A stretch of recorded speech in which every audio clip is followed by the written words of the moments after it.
Concevoir autrement, développer et innover dans l'éco-conception, mettre en relation un réseau composé de chercheurs et d'entreprises, soutenir des démarches industrielles dans l'environnement et l'écologie. Tels sont les objectifs du pôle des éco-industries qui vient d'être récemment labellisé pôle de compétitivité régionale. Des objectifs en totale adéquation avec la politique d'excellence environnementale de la région Poitou-Charentes. Ensemble, au cours de cette visite, nous allons nous rendre compte, grâce à une série de témoignages, des opérations soutenues par le pôle des éco-industries. Des couverts, fourchettes, couteaux, en agromatériaux, en passant par les véhicules électriques ou les éco-carburants. Quels sont les produits innovants et éco-conçus en collaboration avec le pôle des éco-industries dans notre région? Je vous propose donc un premier voyage au cœur de l'innovation environnementale. Nous partons à Chalandray, c'est dans le département de la Vienne, à la rencontre de Maurice Billot. Il est dirigeant de la société Centre-Ouest Céréales. Ensemble, nous allons en apprendre beaucoup plus sur les éco-carburants de première génération. Le site industriel de Centre-Ouest Céréales à Chalandray, démarré en 2006, s'inscrit dans une volonté de la coopérative de transformer des graines de nos producteurs sur place. Donc Centre-Ouest Céréales a mis tous les moyens financiers et humains pour réaliser en 2006 ce site industriel. Pourquoi transformation des graines de colza et de tournesol? En 2006, Centre-Ouest Céréales a su prendre l'opportunité du développement des agrocarburants en France et en Europe. Ce développement a été assuré par deux entreprises nationales et nous avons donc pensé que c'était à notre portée par le fait que cette usine est au milieu des champs de colza et à proximité aussi des consommateurs de tourteaux en aliments du bétail. C'est-à-dire que cette usine, par les moyens de transport de proximité et aussi par le train, nous permettent d'optimiser au maximum les rejets de carbone dans l'atmosphère.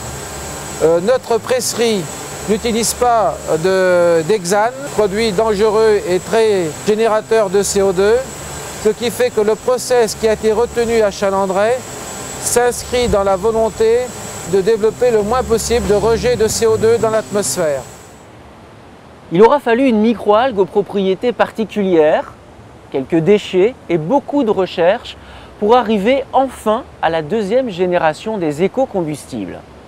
Une fois encore, grâce au soutien du pôle des éco-industries, la société SVO Cétovigin dans le département de la Vienne a su bénéficier de l'expérience de ce pôle de compétitivité. Bruno Courtet va vous en dire beaucoup plus que moi sur cet éco-combustible de deuxième génération.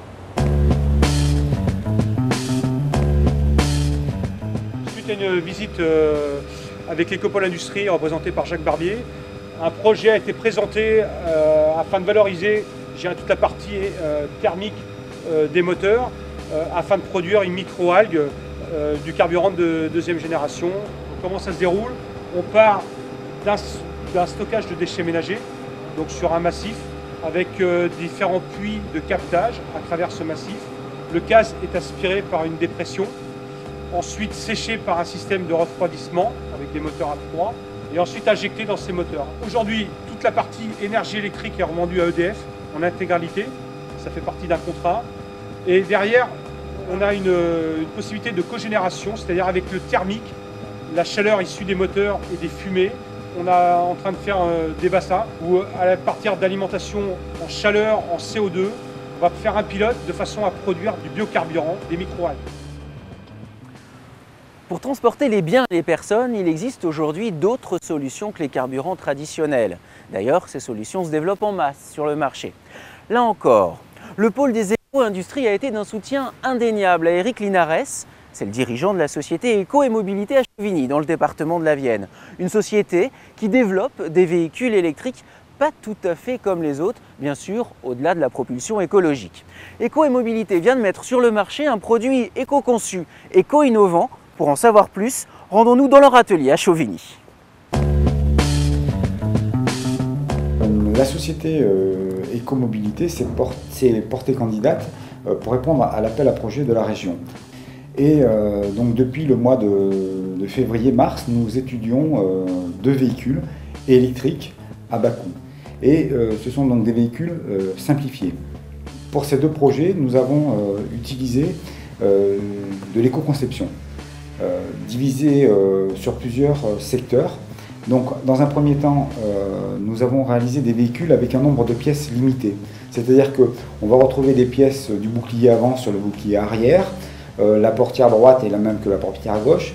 Donc nous avons un nombre de pièces limitées qui sont des pièces identiques et non pas symétriques. Nous avons aussi travaillé sur les matériaux. Donc nous avons utilisé des fibres de chanvre, des plastiques chargés bois. Ceci grâce à Valagro et à Futuramat qui nous ont bien aidés dans ces démarches. Donc de plus, nous avons imaginé des modes de fabrication respectueuses de l'environnement. Tous les matériaux utilisés devront être recyclables, voire issus du recyclage, que ce soit pour les pièces mécaniques ou les pièces de carrosserie ou les batteries. De plus, ces véhicules sont minimalistes. Nous avons mis dedans très peu de pièces, pas de climatisation, pas de système complexe. Ceci étant pour nous le résultat d'une démarche de réflexion autour de l'écologie. Est-ce qu'il est nécessaire pour des petits déplacements, des déplacements quotidiens, de déplacer 1,5 tonne d'acier et d'avoir la climatisation, d'avoir utilisé énormément de ressources. Donc c'est aussi dans cette idée que demain on peut faire des déplacements respectueux de l'environnement, aussi bien sur l'énergie utilisée que sur les matériaux qui vont être utilisés. Alors le pôle des éco-industries nous a permis de rentrer en contact avec différents acteurs en Poitou-Charentes autour du développement durable.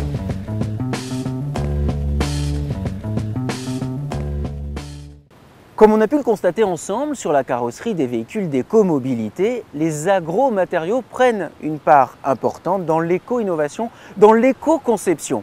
Imaginez, partant de ce principe, nombreux sont les outils qu'on utilise dans la vie de tous les jours, dans notre vie quotidienne, qui pourraient eux-mêmes être éco-conçus grâce à ces matériaux végétaux naturels. Sandra Martin de la société Futuramat, basée à Vouneuil-sous-Biard, à côté de Poitiers, dans le département de la Vienne, propose la production et la mise sur le marché de nouveaux matériaux qui s'adressent aux transformateurs de la plasturgie. On fait le point sur ces nouveaux matériaux thermoplastiques avec Sandra Martin. Futuramat, c'est quoi?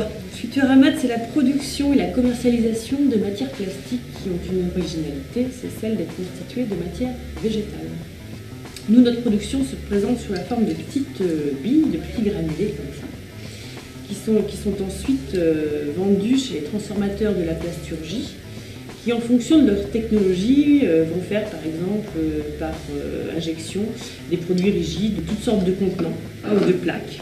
Et pour d'autres, ils vont faire des choses qui vont être par exemple du thermoformage, donc là c'est une épaisseur beaucoup plus fine. Alors en réalité on a 4 grandes familles de produits, des familles de produits qui vont s'appuyer sur la fibre de bois. Et là, on va faire des compositions, des composites de bois avec des plastiques classiques. Parce que pour certains de nos clients, on a besoin d'une durabilité du produit. Et l'intérêt, c'est d'utiliser une partie de fibre de bois, donc de végétal, de carbone d'origine végétale, donc renouvelable, en substitution de carbone d'origine pétrochimique. En revanche, sur des produits comme cela, on va utiliser comme base non plus un thermoplastique classique, mais déjà un polymère qui est issu du végétal. Donc, dans cette composition-là, on a un produit qui est 100% constitué de matière végétale. Voilà. Ensuite de ça, on a 2 autres gammes de produits sur le même principe qui sont constitués de blé. Là, on va pouvoir faire des feuilles, par exemple, pour l'imprimerie, ou alors des mélanges sur un biopolymère à la base, combiné avec des farines de blé, et ça, c'est l'exemple aujourd'hui le plus abouti, puisque là on propose une formulation pour le thermoformage. Là on a quelque chose qui est complètement biodégradable et biodégradable en terre. Sur cela, ce sont des choses qui sont biodégradables mais qui demandent un certain temps à se biodégrader, qui en revanche partent très très vite sur du compost, donc ça se composte très très bien. Et puis ensuite là on n'a aucune notion de biodégradation, là, cette fonction-là n'existe pas. Ce sont des produits qui sont plutôt voués à avoir un usage assez durable. Et le pôle des éco-industries nous a fourni un appui logistique de gestion de projet. Et c'était important et déterminant pour l'aboutissement du projet. L'écologie aujourd'hui devient une priorité pour de nombreux corps de métier. Alors une réflexion intense s'est engagée pour consommer moins d'énergie, disons écologiquement coûteuse. Alors quoi faire avec ces déchets que produisent les industries? Un exemple à citer serait celui de l'entreprise Silk, CILC. Elle est basée à Jaune-Éclan et elle est spécialisée dans la fabrication de charpentes ou de structures en bois. Pierre Durper va vous expliquer concrètement ce que peuvent devenir ces copeaux de bois. Il y a à peu près 3 ans, M. Jean-Noël Simoneau, le PDG de la société CILC, avait une problématique à résoudre, c'est-à-dire comment se débarrasser des copeaux et des sciures de bois issus de son industrie. Et dans le cadre du pôle des éco-industries, j'ai mené à bien une mission pendant 8 mois pour monter un dossier, pour voir comment nous pouvions opérer à partir de ce cadre. Notre étude préconisait donc à la région de faire de petites unités locales. De la même façon, nous nous sommes posé la même problématique dans notre unité de rabotage de Rochefort. Et à Rochefort, nous avons choisi de recycler nos déchets en faisant des bûches de bois densifiées. Donc nous avons 2 produits, les bûches de bois densifiées à Rochefort et les granulés de bois à Jaune-Éclan. Granulés de bois qui servent à alimenter les chaudières automatiques ou les poêles à granulés. Il faut savoir que ces produits sont très performants énergétiquement. Pour vous donner quelques chiffres, le bilan carbone d'une tonne de granulés est 8 fois moindre que celle de 1000 litres de fioul. Et il faut savoir aussi que le bilan CO2 d'une tonne de granulés est neutre, puisque ça provient de la transformation d'un déchet de bois qui de toute façon générerait du CO2 en se décomposant dans la nature. Et nous, en le transformant en combustible, non seulement nous recyclons un déchet, mais en plus nous participons à la réduction des gaz à effet de serre. Et je pense que la façon dont nous avons envisagé notre production de recyclage de déchets s'inscrit en plein dans le cadre du développement durable tel que le souhaite la région Poitou-Charentes.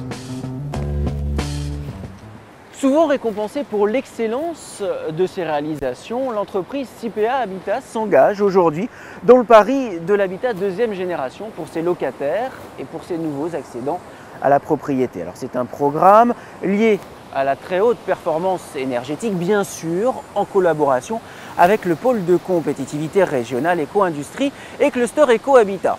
3 objectifs: réduire les coûts, offrir aux locataires une qualité de confort jusque-là inégalée et puis évidemment maîtriser les rejets de CO2. Alors nous sommes allés rencontrer Bernard Breteaudeau qui vous explique les différentes innovations. Alors, cet habitat nouvelle génération, on a caractérisé, c'est-à-dire la façon de le construire, les matériaux utilisés, la façon d'y vivre et ce qu'on demande à nos occupants font que l'environnement est protégé. Deuxièmement, c'est plus réduction de la consommation énergétique. Troisième point, c'est plus de confort, puisque on sait qu'une construction qui est réalisée dans de bonnes conditions, bien orientée et qui consomme très peu d'énergie est très très confortable. Ça, c'est un des éléments fondamentaux. Et là, cette opération CVA, on a cherché 2 choses. C'est d'abord à respecter depuis la conception jusqu'à la réalisation sur le chantier tous les critères qui nous permettaient d'être ce qu'on va appeler haute qualité environnementale, aussi bien dans la manière de positionner la construction sur un espace donné que sur la manière de la construire, mais aussi dans la façon de la faire vivre plus tard, c'est-à-dire penser à la durabilité de ces matériaux. Alors CVA, c'était une belle opération, c'était une belle affaire. On a considéré qu'évidemment, il ne fallait pas s'arrêter là, parce qu'on construit en moyenne 80 logements par an. Donc, si on fait un comparatif simple, l'habitat moyen en France, il est à 170 kWh mètre carré an. Si CVA, c'est 50. Et ce que nous réalisons aujourd'hui, c'est 25. Notre ambition sur les prochains projets est de faire en sorte que demain, on arrive à construire ces logements très basse consommation et certainement la maison passive et la maison à énergie positive. Ça, c'est vraiment notre ambition. Le pôle des éco-industries est un outil indispensable au dynamisme de la politique d'excellence environnementale affichée par la région Poitou-Charentes. Il a pour mission de fédérer les entreprises, les centres de recherche, publics ou privés, les organismes de formation autour de projets innovants dédiés au développement économique régional et répondant aux critères incontournables du développement durable. Labellisé comme pôle régional de compétitivité, le pôle des éco-industries du Poitou-Charentes s'identifie comme un réseau de petites et moyennes entreprises soutenues dans leur démarche de développement industriel par une recherche pluridisciplinaire de qualité largement présente dans les universités, les écoles d'ingénieurs, les instituts universitaires, les centres de ressources et de transfert technologique de la région. Aujourd'hui et demain, c'est ensemble, tous ensemble, que nous ferons évoluer les méthodes et surtout les comportements pour ralentir le réchauffement climatique.